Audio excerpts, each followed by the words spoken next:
Hey gang, Sean for the Good Dog, and this is a Good Dog or TGD Video Tip. How are you folks? Real quick, just want to talk to you a little bit about the messy middle, right? The messy middle is that time, that space, that place where as you're working with your dog, working on new stuff, training new behaviors, whatever it might be, trying to get over the hump, trying to fix issues, trying to work through problems, that things don't look so good. Things look messy, your dog's unsure, you're unsure, you guys are kind of working through a lot of stuff. This is super common, right? So even with us who are trained professionals and work with gazillions of dogs, dogs come in and dogs are in one place and we need to move them to the other place. And in the meantime, as we try and get them over to here, there's a lot of messy stuff, right? There's a ton of learning, there's absorbing new concepts, there's letting go of old habits, there's processing, there's anxiety coming out, stress coming out that's been like locked and stored away forever and ever.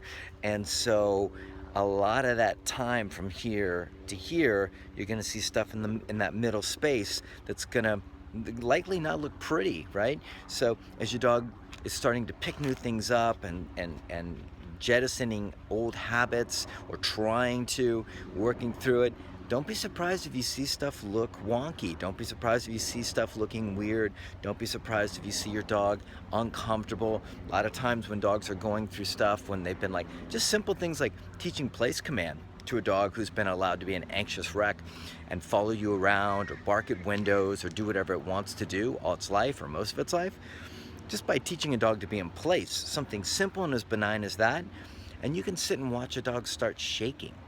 And we're not talking about corrections or big consequences or anything like that. We're talking about a simple, benign command like, here's place. I need you to be here and I need you to not move from here. And you can sit and watch a dog shake for days. Why are they shaking?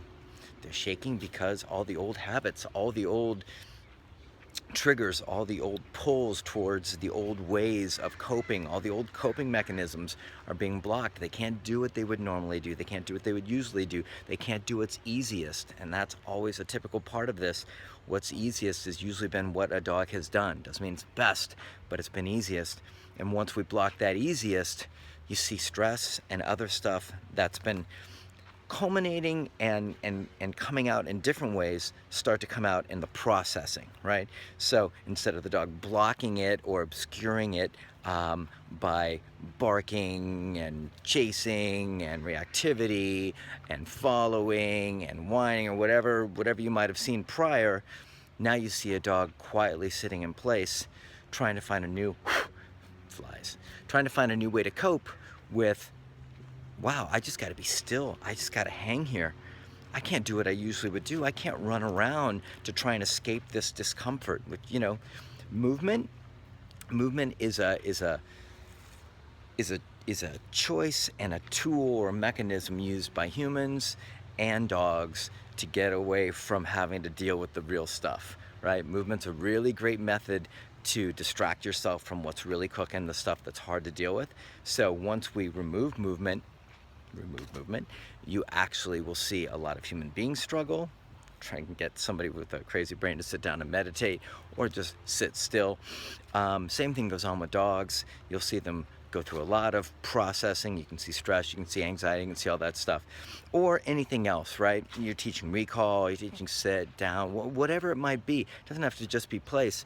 The point is, any of us, as we're learning something new, there's a transitional period where something is new, especially if we're trying to create something new in ourselves and become something different and work through emotional stuff. It's one thing just to learn intellectual information.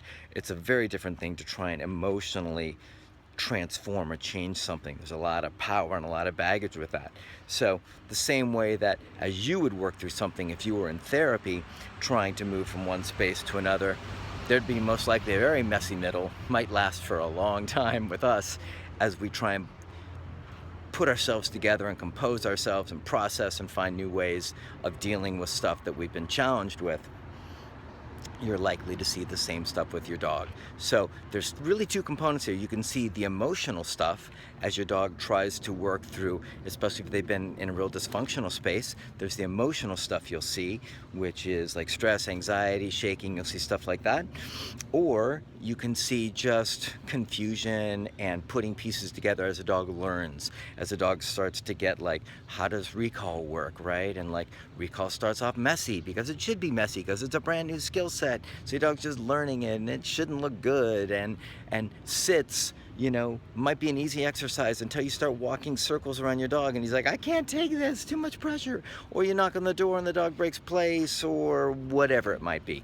So I just want to remind everybody that things, when you're training your dog, or training yourself, but we're focused on dogs, when you're training your dog and working through stuff, you're very likely to meet up with two different things, and that's emotional stuff. If your dog's got a bunch of emotional baggage or behavioral issues and things like that that you're trying to work through and block, you're likely to see messy stuff as your dog learns new coping mechanisms.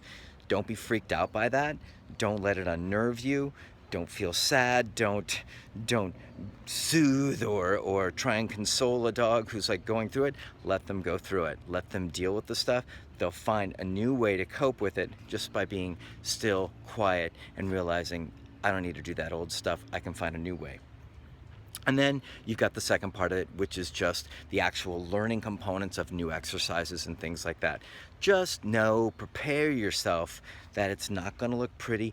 Even if you were a pro, we have plenty of dogs that come through that look messy through either one of or both of those processes. And it's just to be expected. So I just want to prep you guys. I know as dog owners, especially if you're working with your own dog, it can be very hard to trust yourself, and you can be concerned if you see your dog like not looking like a video where the dog's like doing a perfect recall or something like that. Be aware that like that stuff takes time for us all to build, and that there's plenty of messy stuff in the middle as we get dogs to that better space. So give yourself and your dog a break, give yourself time, give your dog time, allow patience for things to be put together, dots to be connected, and then also allow for the emotional stuff that may not look pretty, especially if you've got major behavioral issues. Expect it, right? Expect the messy, work through it, be smart, be diligent, be patient, but be prepared for it, and you guys should be able to make your way through it. All right, that's the messy middle. Hope that helps, guys. Anybody have any questions about the process, about the middle part, about what is normal and not normal, and if they have any, any uncertainties, let me know, and I'll see if I can clarify in the comments for you. All right, guys, take care. Love y'all. See ya. Bye.